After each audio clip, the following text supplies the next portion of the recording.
Buenas tardes a todos y muchísimas gracias por su asistencia. Yo, en primer lugar, dar las gracias a Elena por la invitación a formar parte de esta mesa redonda sobre procesamiento del lenguaje natural. Tengo que confesar que es una de las líneas de investigación que uno, en fin, ha seguido ya durante unos años. También quiero dar las gracias a mis compañeros por todas las intervenciones que ilustran el gran campo que supone el procesamiento del lenguaje natural.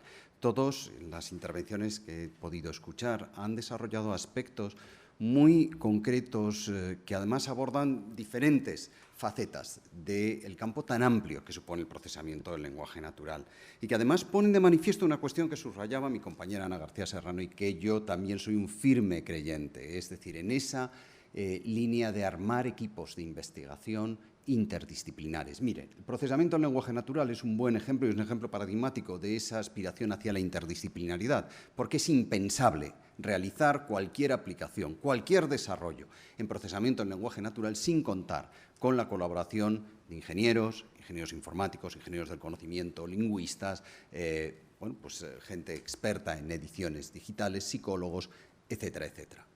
En esta charla intentaré al menos demostrárselo. Yo, en esta charla, Elena me pidió que no hablara de datos enlazados, que no hablara de RDF, que no hablara de XML, puesto que no hablara de recursos lingüísticos, que no hablara, pues eso, de correctores ortográficos, como ha hecho en su brillante exposición Concha Polo. En fin, sabía que las charlas precedentes iban a hablar de todas estas cosas y me pidió que hablara de algo que también, como decía Concha, en mi caso me pasa lo mismo, es decir, que supuso una de las primeras aplicaciones que nosotros desarrollamos en el grupo de investigación que he dirigido en los últimos 10 años. Nosotros estamos desarrollando un laboratorio virtual para el procesamiento del lenguaje natural. Y todas las aplicaciones que hemos desarrollado verán que arrancan de algo que es la génesis de todas ellas. Todas ingieren o están inspiradas en una base de conocimiento. Vamos a ver, ¿y qué es una base de conocimiento? Fíjense, a las 6 de la tarde que me digan qué es una base de conocimiento. Bueno, me lo van a entender. Yo les voy a plantear 3 preguntas muy sencillas. Ustedes han oído hablar, es decir, si es posible que las máquinas razonen. Estoy seguro que Rafael les habrá hablado de técnicas de inteligencia artificial, etcétera, etcétera. Yo les voy a plantear una cuestión que nosotros nos planteamos ya hace unos años. Si queremos desarrollar recursos lingüísticos, queremos que la máquina recupere información, tenga a su disposición una base de conocimiento que le permita saber, oiga, quién es Obama, por ejemplo. Es decir, que recupere información sobre entidades, sobre guiones. Es decir, nosotros, en primer lugar, desarrollamos una base de conocimiento y nos llegamos a preguntar 3 cosas, que yo es las que muy brevemente, se lo prometo, porque sé que es una hora ya avanzada, quiero darles una respuesta. 1. Si creamos una base de conocimiento, primera pregunta, ¿qué tipología de conocimientos? ¿O qué tipo de conocimientos deberé representar? ¿De acuerdo? Es decir, ¿qué tipo de conocimientos tenemos representados en la mente y deberemos simular en una máquina? 2.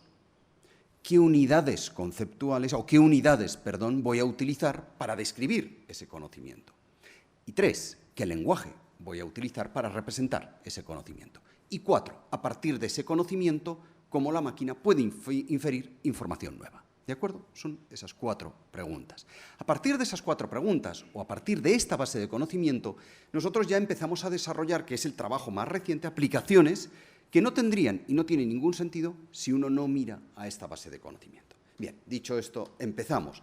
De ahí que yo les voy a hablar, y en los cursos de lingüística, fíjense, una de las cuestiones que a mí me interesa especialmente subrayar, cuando se habla de que las humanidades están en claro retroceso, yo creo que no. Yo sinceramente creo que los lingüistas deben participar en proyectos de investigación muy competitivos. De hecho, algunas de las aplicaciones de esta base de conocimiento, les hablaré de enfermedades neurodegenerativas que nosotros hemos trabajado en alguno de los proyectos. Aunque sé que se escapa del propósito de este curso, pero quiero que por lo menos tengan información reciente sobre algunos proyectos de investigación realmente pujantes. Bien, hablaré de ingeniería del conocimiento, inteligencia artificial muy breve y, en definitiva, de algunas de las aplicaciones que hemos desarrollado. En ingeniería del conocimiento lo que quiero, insisto, vuelvo a plantearles las 3 preguntas. ¿Qué tipología de conocimiento debemos representar en la máquina?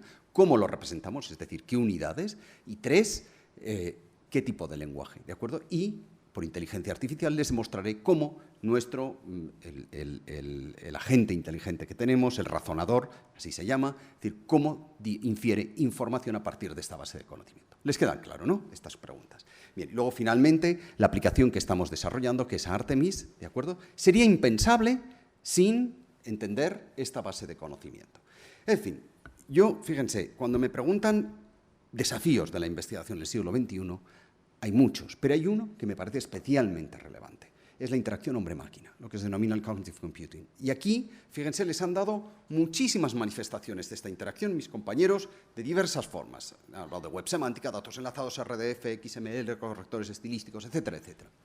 Bien, yo les voy a mostrar otra. Fíjense, a mí una de las cosas que me preocupan, y preocupan la ciencia, es que ante un texto, claro, cualquier agente o buscador lo que entiende es eso, nada. Es decir, con lo cual, lógicamente, se queja y no entiende el texto. Entonces, dicho de otra forma, cuando nosotros hacemos una consulta o tecleamos un texto, el agente inteligente o el buscador, o como lo quieren denominar, lógicamente lo que necesita es un sistema de representación semántica, un sistema que nos permita o que permita al razonador comprender ese texto.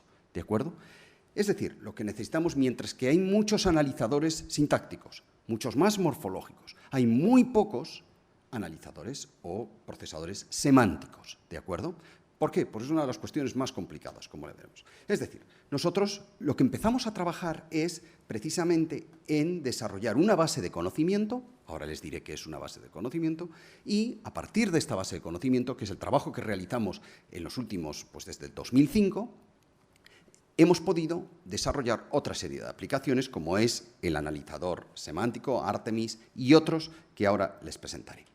Pero, mire, a mí me dicen, oiga, pero esto del procesamiento del lenguaje natural, cuando ustedes intentan etiquetar semánticamente un texto, o la máquina no entiende un texto, ¿pero por qué es tan difícil? Miren esas frases que precisamente no es... Las he puesto en inglés porque la fuente original está en inglés. Y como ven, no es precisamente un vocabulario, en fin, ni elitista, ni prosaico, son frases de lenguaje cotidiano. Vamos a fijarnos en el segundo par. María vio el perro en el escaparate y lo quiso. María vio el perro en el escaparate y presionó su nariz contra él, o contra ello. Evidentemente, en un caso, el it se refiere al perro, en el otro caso se refiere al cristal del escaparate. Pero fíjense, la policía arrestó a los manifestantes porque ellos temían la violencia, la policía arrestó a los manifestantes porque ellos defendían la violencia. Oiga, ellos, en un caso y en otro, ¿se refieren? ¿Tienen el mismo antecedente? No. Es decir, ustedes infieren ese conocimiento, tienen la capacidad para discernir. Bien, para la máquina esto es un gran problema, créanme, es el tema de la resolución de la anáfora. Se ha trabajado mucho y se han desarrollado y hay cosas que predicen hasta cierto punto, pero no a un 100%, ¿de acuerdo? ¿Cómo se trabaja? ¿Qué tipo de metodología? Miren, hay dos tipos trabajando con procesamiento del lenguaje natural. Hay dos corrientes. Una, el enfoque simbólico, que bueno, se llevó durante mucho tiempo, allá en los años 90, es decir, donde se implementaban teorías lingüísticas. Y aquí, claro, viene la gran crítica de muchos, gente que trabaja en procesamiento del lenguaje natural, en la línea más dura. Oiga, mire, es que las teorías lingüísticas son arduo, complicados, excesivamente difíciles de implementar, porque, claro, se pierden en disquisiciones teóricas. Y es cierto, hasta cierto punto. Por otra parte, el enfoque estadístico, que es el que ahora más en boga está, dice, mire, no es necesario ni siquiera compilar gramáticas porque a través de algoritmos yo puedo inferir el comportamiento gramatical de una expresión. Les voy a dar un ejemplo. Es decir, ¿cómo sé que se dice la mesa y no lo mesa? Pues resulta que el algoritmo que yo he desarrollado, en el 98,5% de los casos, consultando millones y millones de corpus, me aparece la mesa y no lo mesa. Ergo, el artículo correcto es la. Problema. Mire, yo creo, como decía Aristóteles, que el punto medio, la virtud está en el punto medio de las cosas, ni unos ni otros. El problema es que aplicando técnicas estadísticas o estocásticas, como se denominan, única y exclusivamente, no logramos, lógicamente no vamos a lograr un conocimiento tan depurado, un conocimiento tan exhaustivo como podemos lograr si aplicamos un enfoque simbólico. Entonces, ¿por qué no combinar lo mejor de los dos? De hecho, nosotros es lo que hicimos, ¿de acuerdo? Entonces, nosotros empezamos a trabajar que, a propósito, pueden conectarse, pueden descargarse las aplicaciones, pueden trabajar con ellas y están ya visibles. Nosotros aquí tienen las aplicaciones que hemos empezado a desarrollar. Un navegador que lo está visible en español, en inglés, pronto la estará en español, a diferencia de otras ontologías, de otros recursos lingüísticos. Aquí incluso, y lo verán, se habla de construcciones gramaticales, y esto tiene gran valor porque no hay ningún recurso que hable de construcciones gramaticales, por ejemplo, todas las frases transitivas o ditransitivas o resultativas. Pero fíjense, quizá el recurso que más les interesa es Dexter. Dexter es un extractor terminológico. Hay muchos extractores terminológicos, a propósito, muchos de pago, este es gratuito, ¿de acuerdo? Este tiene una fiabilidad, no voy a entrar en el tema de evaluación, pero una fiabilidad mayor que algunos de los competidores, ¿de acuerdo? Les interesa especialmente porque les va a permitir compilar y generar ontologías de forma automática en dominios discursivos concretos, ¿de acuerdo? Ahora, y luego finalmente estamos trabajando en Artemis, que es lo que nos va a permitir etiquetar semánticamente un texto, ¿de acuerdo? Bien, todo eso lo tienen. Aquí tienen la interfaz de la primera aplicación. Fíjense, aquí tienen la ruta conceptual. Esto es una ontología donde no solo les da la palabra, sino toda la ruta conceptual, todos los conceptos de los que cuelga esa palabra. En Dexter es lo mismo, es decir, ustedes pueden extraer automáticamente todos los términos de un lenguaje específico, ¿de acuerdo? Del lenguaje del dominio que quieran, pueden cargar, creo que todos los textos que quieran y pueden ir compilando y recuperando automáticamente cada uno de los términos. Y lo más interesante es que pueden ir creando ontologías especializadas, lo que se denomina ontology learning. Lo comentaba Ana García Serrano y lo decía, y no puedo estar más de acuerdo. La construcción de una ontología es algo complejo. Lógicamente, si lo podemos automatizar, simplificaremos el proceso y reduciremos tiempo. Y a eso es a lo que aspiramos. Es decir, con este sistema nosotros estamos creando esas ontologías especializadas de forma, bueno, semi-automática. Pero, recuerden, lo que a mí me interesa es que cuando entra un texto, yo lo analice, etiquete semánticamente y la máquina entienda ese texto. Entonces, ¿en qué estamos trabajando? Nosotros creamos las ontologías de forma semiautomática, trabajamos con lenguajes controlados, ¿de acuerdo?, en inglés y en español, y elaboramos las gramáticas y etiquetamos semánticamente un corpus. Eso es lo que hace la herramienta Artemis. Esto sería impensable si no tuviéramos esa primera aplicación que desarrollamos hace ya unos años, esa base de conocimiento que es la que quiero compartir con todos ustedes, ¿de acuerdo? Y a la que me voy a referir dentro de poco. ¿Qué nos permite y en qué estamos trabajando ahora? Estamos trabajando en el desarrollo de estas gramáticas, el etiquetado semántico de textos, y lo que nos permite es desarrollar recursos que a ustedes en dominios especializados les permite hacer resúmenes automáticos, búsquedas semánticas más precisas y, por ejemplo, identificar el tema de un texto. Y esto es una cuestión que si quieren les hablaré muy al final, cuando vean el desarrollo de la ontología y de la base de conocimiento, estamos aplicando la base de conocimiento, hemos tenido un proyecto para enfermedades neurodegenerativas, una en particular, Alzheimer, ¿de acuerdo? Una de las manifestaciones del Alzheimer, como saben ustedes, es la pérdida de memoria. Ahora hablaré de memoria y, en particular, de la anomia. Si pudiéramos desarrollar sistemas de recuperación de esa memoria, hombre, podríamos facilitar la vida del paciente en un grado máximo. Bien, estas aplicaciones, insisto, carecen de sentido si no, o están inspiradas y basadas en una base de conocimiento. Y vuelvo a plantearles las preguntas que les planteaba al principio. Oiga, ¿qué es una base de conocimiento? ¿Qué tipos de conocimiento tenemos almacenados? ¿Cómo los almacenamos? ¿Y qué lenguaje utilizan ustedes? Y 4, a partir de esa base de conocimiento, ¿cómo la máquina infiere información? ¿De acuerdo? ¿Les queda claro? Bien. Aquí tienen, nosotros empezamos a trabajar ya hace unos años en una base de conocimiento multipropósito, multifuncional, multilingüe, la utilizamos en su tiempo en una aplicación de traducción automática, le estoy hablando ya hace unos años, ¿de acuerdo? Y, a diferencia de otras aplicaciones, había una parte lingüística muy destacada. Acuérdense, esa combinación entre los enfoques simbólicos y estocásticos, ¿de acuerdo? Nosotros apostamos por una representación lingüística, donde hay un lexicón, un morficón, un gramaticón. Y vamos al nivel conceptual, claro. Decimos, queremos crear una base de conocimiento. ¿Y qué tipo de conocimiento? Miren, aquí recurrimos a los psicólogos. Y en psicología cognitiva se habla de 3 tipos de conocimiento. Y díganme si ustedes están de acuerdo porque es el tipo de conocimiento que ustedes tienen almacenado. 1. Se habla de un tipo de conocimiento donde nosotros tenemos grandes redes jerárquicas de conceptos. Si yo les digo bicicleta, rápidamente ustedes infieren que es un vehículo, un objeto, un vehículo, un sistema de transporte, etcétera, etcétera. ¿de acuerdo? A esa red jerárquica de conceptos es lo que se denomina una ontología. Pero claro, ustedes también tienen conocimiento almacenado en esquemas, y esto fue una idea que se trabajó en inteligencia artificial allá en los años 70, se abandonó porque era costosa de implementar, y lo es, pero no por ello deja de ser válida conceptualmente. Esos esquemas, si yo les digo, oiga, ¿cómo se celebra una boda en España? Ustedes me van describiendo de forma estereotipada una serie de acciones, sí o no, es decir, es conocimiento que ustedes tienen. Pero también el conocimiento, casi por excelencia, es el conocimiento episódico. Si yo le digo, ¿qué es el Taj Mahal? ¿O qué es Madrid? ¿O quién es el presidente Obama? Ustedes me dan y facilitan esa información. Bien, estos tres tipos de información es lo que nosotros destacamos o elaboramos tres módulos, que es lo que conforma nuestra base de conocimiento, la ontología, el cognicón y el onomasticón. La ontología, perdón, se ha descabalgado el formato, es el conocimiento semántico. Es el formato, es una gran red de conceptos organizados en mecanismos de subsunción en una relación ISA, ¿de acuerdo? El cognicón es conocimiento procedimental, son los guiones o esquemas. Y de esto tenemos compilados varios. Y créanme que funciona y funciona muy bien y recupera la información la máquina de forma muy curiosa. Y el conocimiento episódico. ¿Dónde hemos inferido información? De la Wikipedia, donde de forma semiautomática nos ha permitido poblar. Es decir, primera pregunta, ¿qué tipos de conocimiento vamos a implementar en esa base de conocimiento? Tres.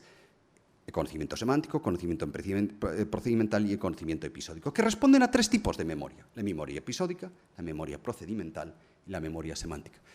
Oiga, no pierdan de vista el tema de la memoria en relación a lo que les acabo de comentar de las enfermedades neurodegenerativas, puesto que tiene y muchísima incidencia, ¿de acuerdo? Bien, una vez que tenemos, bueno, lo estoy presentando con trazos necesariamente muy gruesos, ¿de acuerdo? Pero sí que quiero que cuando salgan les vayan sonando estas cosas. Cuando las lean, ustedes sepan de lo que se habla y de lo que se está generando y de lo que se está investigando, ¿de acuerdo? Bien, una vez que tenemos, bueno, esto es, claro, aquí hay una cuestión muy bonita que a mí me preguntan, oiga, ya, pero es que el conocimiento, por ejemplo, de mesa, no es la misma mesa que ustedes tienen en la mesa de su cocina, no es la misma representación que tenemos en la mesa de mi despacho o en esta mesa. Bueno, esas cosas, esto se ha trabajado en psicología y nosotros lo hemos trabajado en lo que se denomina conocimiento situado, no conocimiento situado. Créanme que es, en fin, un mundo que nosotros hemos implementado a través de estos sistemas de conocimiento. Pero no voy a entrar, ¿de acuerdo?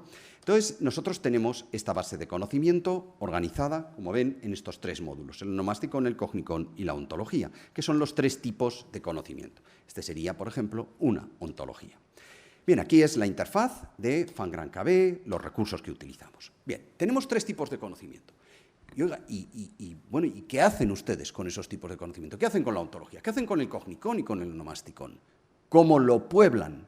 Bien, trabajamos con conceptos, con unidades conceptuales. La ontología es algo que no es específico de ninguna lengua, es una representación universal. ¿De acuerdo? Bien, ya sé lo que me van a decir. Oiga, mire, pero la representación de las lenguas asiáticas no va a ser la representación conceptual la misma que en las lenguas europeas, efectivamente, es con esas matizaciones, ¿de acuerdo? ¿Qué tipología de conceptos? Aquí nos hemos inspirado, y aquí fíjense, enlacen esto con lo que les han contado mis compañeros, esa idea de compartir estándares. Nosotros seguimos los estándares que, por otra parte, se trabajaban en aquella época. Los metaconceptos, conceptos básicos y conceptos terminales. A diferencia de otros modelos o proyectos de ingeniería ontológica, de ingeniería lingüística, que se quedan, sobre todo en la barrera de los metaconceptos, CIC, por ejemplo, fue uno, más muy pujante. Nosotros empezamos a desarrollar conceptos de mayor granularidad semántica, pues recuerden que lo que queremos es que nuestra máquina recupere esa información y entienda el significado. Dentro de los metaconceptos, bueno, cada una de estas unidades sigue un sistema de notación, que no voy a entrar. Los metaconceptos son algo que ya parece acordado en todos los proyectos de ingeniería lingüística. Se habla de entidades, de eventos y de cualidades, ¿de acuerdo? Oiga, por otra parte, les sonará, los eventos recogerán las unidades verbales, las cualidades, los adjetivos y las entidades, los nombres, ¿de acuerdo? Y, bueno, aquí aparecen algunos proyectos que compartimos los mismos, absolutamente los mismos estándares. Aquí tienen la ontología que nosotros desarrollamos. Bien, en conceptos básicos. Claro, nosotros vamos un poquito más allá y, a diferencia de otros proyectos, bueno, vamos a intentar, sobre todo, describir con mayor granularidad cada uno de nuestra base de conocimiento. Vamos a crear otra categoría, los conceptos básicos. ¿Cómo los obtenemos? Fíjense, esto como lingüistas como filólogos, como humanistas, me van a entender perfectamente. Si ustedes, yo les invito a que miren cualquier diccionario. Por ejemplo, el diccionario está el diccionario de Salamanca, donde al final, o el Logman Lexicon en inglés, tienen al final, dice, el vocabulario básico que hemos utilizado para compilar el resto de las unidades lexicográficas de este diccionario. Es decir, los lexicógrafos trabajan con 2.000, 2.500 palabras básicas, que son las que utilizan para definir las 40.000 restantes. ¿De acuerdo? ¿Qué hicimos nosotros? Nosotros utilizamos eso, el Logman Dictionary of Contemporary English, aplicamos, bueno, un algoritmo con una metodología, está publicado todo esto que lo llamábamos coherent, con una serie de fases, que son la conceptualización, jerarquía, remodelado y refinado. Bien, que nos permitieron identificar automáticamente esas 2.200 conceptos, ¿de acuerdo? Que nos van a permitir definir el resto de los 10.000 conceptos que llegamos a tener, ¿de acuerdo? Todo esto de forma automática. Aquí ven, por ejemplo, y ya llegamos a los conceptos terminales, que son las unidades que no logramos, es decir, las unidades que marcan el final de la cadena conceptual. Es decir, bueno, esta ontología, que está lógicamente muy poblada, tienen sistemas de búsqueda, pueden buscar por concepto, pueden buscar por palabra, etcétera, etcétera, ¿de acuerdo? Esto ya es el interior, que a propósito, insisto, pueden consultarlo. Pero una vez que tenemos el tipo de conocimiento, las unidades conceptuales, bueno, ¿y cómo representamos ese conocimiento? Nosotros desarrollamos un sistema de etiquetado semántico que denominamos Corel, insisto, lo voy a dejar aquí, no voy a entrar en consideraciones técnicas, pero simplemente les voy a dar un ejemplo para que ustedes, bueno, una serie de tipología, para que ustedes me entiendan. Fíjense, esa sería representación en Corel de una unidad conceptual como pingüino. Les dice que hay una serie de eventos o de parámetros semánticos que representamos como una E, de predicaciones que se denominan en ingeniería del conocimiento. Cada una de esas predicaciones están definidas por conceptos, ¿de acuerdo? Por unidades conceptuales, más b 0, 0, plus big 0, 0, etcétera, etcétera, y una serie de operadores, tanto lógicos como de razonamiento. Los de razonamiento los tienen en la izquierda. Fíjense, nos dicen que pingüino es un pájaro, un ave, que es blanco y negro, que es grande, que vive en sitios fríos, que además tiene dos piernas y que esas dos piernas son cortas, y que además tiene aletas y no puede volar. Todo eso es lo que nos dice la máquina. Claro, alguno de ustedes dirá, oiga, perdone, en fin, que sepa yo, hoy precisamente que hay 42 grados, hay pingüinos viviendo en el Zoo de Madrid, con lo cual, mire, la predicación que la máquina infiere, de momento creo que no es cierta. Precisamente allí entran los operadores de razonamiento y allí entra la tercera o la cuarta cuestión que yo les planteaba. Tenemos la base de conocimiento, tenemos la tipología de conceptos, tenemos las unidades conceptuales que vamos a definir, que vamos a utilizar para definir esos módulos. Tenemos el lenguaje, que es este, de representación conceptual. Ahora, ¿cómo podemos inferir conocimiento? Miren, si observan, en cada una de las predicaciones, a mano izquierda, tenemos una serie de operadores, el más y el asterisco, que nos dice que esas predicaciones son rebatibles y las que llevan el signo más por delante son predicaciones que ocurren en todos los mundos posibles, es decir, son estrictas, ¿de acuerdo? Y las predicaciones que llevan el asterisco son rebatibles, lo que se denomina diffeasible logic, ¿de acuerdo?, en inteligencia artificial. Todo esto lo hemos implementado en los 3 módulos. Fíjense, el Cognicon tiene todos los guiones que les decía implementados con este lenguaje. Por ejemplo, entrar en un restaurante. Aquí hemos aplicado, esto el profesor Martínez Tomás lo sabe bien, toda la tecnología de la lógica temporal de Allen, es decir, que nos permite ir encadenando eventos en una secuencia temporal. Esto es lo que aparece en el Cognicon y que ustedes pueden ver. No tengo tiempo, lógicamente, lo pueden ver en la presentación, cómo la máquina va infiriendo el conocimiento. Es muy curioso porque a la máquina no se le tiene que dar nada por sabido. Todo hay que especificárselo, ¿de acuerdo? En el caso del onomasticón, la ingesta o la población de los conceptos fue relativamente rápida, puesto que desarrollamos reglas, fue un tipo de extracción semiautomática, desarrollamos una serie de, como pone ahí, extracción semiautomática, una serie de algoritmos que nos permitió a través o a partir del recurso de la Wikipedia ir poblando semiautomáticamente, por ejemplo, todos los lugares o todas las unidades conceptuales que denotan lugar. Por ejemplo, el Taj Mahal lo que nos dice es que es blanco y que es de mármol, que tiene 4 torres, tiene un minarete, que se construyó en 1633, que forma parte del patrimonio de la humanidad, etcétera, etcétera, etcétera, etcétera. ¿De acuerdo? Es decir, conocimiento como el que ustedes tienen, pero, lógicamente, llevándolo a la máquina. Bien, primera fase. Hemos logrado implementar conocimiento, representarlo a través de un lenguaje y una serie de unidades conceptuales. ¿Y qué puede hacer la máquina? Bueno, ya les he dado un pequeño atismo de cómo, a través de operadores de razonamiento, la máquina puede razonar. Pero ¿cómo razona? Es decir, nosotros hemos desarrollado un razonador, desarrollamos en su época un razonador, que nos permitía, pues, inferir, ¿de acuerdo?, conocimiento. ¿Y cómo? Bueno, nosotros aplicamos, hay lógica de primer orden, nosotros ese sistema, ese procedimiento, esa metodología no lo utilizamos, seguimos y aplicamos con el tema de redes semánticas, puesto que trabajamos con ontologías, a nadie les sorprenderá esta decisión. Entonces, ¿qué se hace? Vamos a ver, esto es, como han visto, la ontología, la gran red de conceptos, dividido en metaconceptos, conceptos nucleares, etcétera, etcétera. ¿Qué hace? Y lo voy a explicar en 2 minutos y lo van a entender rápidamente. ¿Qué hace la máquina y cómo puede inferir información? Fíjese, la máquina va recorriendo y por inferencia y herencia va recuperando toda la información. ¿De acuerdo? Así actúa nuestro razonador. Les voy a dar un caso. La unidad conceptual pavo. La máquina nos dice que es un ave y que es grande. Dice, hombre, pero vaya, si ustedes aspiran a que la máquina entienda y a una granularidad semántica extrema, deberán ser más ambiciosos en el razonamiento. Efectivamente, fíjense, la máquina va recorriendo la ontología y allá donde ve la unidad plus turkey 00, recupera esa información. Fíjense, es curioso porque en Wattle, en Papada, dice allí esa definición de ese concepto, dice que los pavos y los pollos tienen esa característica. Con lo cual, la máquina a continuación recupera esa información. ¿De acuerdo? Y fíjense qué curioso. Vaya, ya no es tan poca la información que la máquina recupera sobre pavo. Pero fíjense, incluso todo eso, es decir, que tiene empapada, que engulle, ¿de acuerdo? Que engulle, toda esa información la puede ir recuperando la máquina, etcétera, etcétera. Que tiene un pico, que tiene, bueno, pues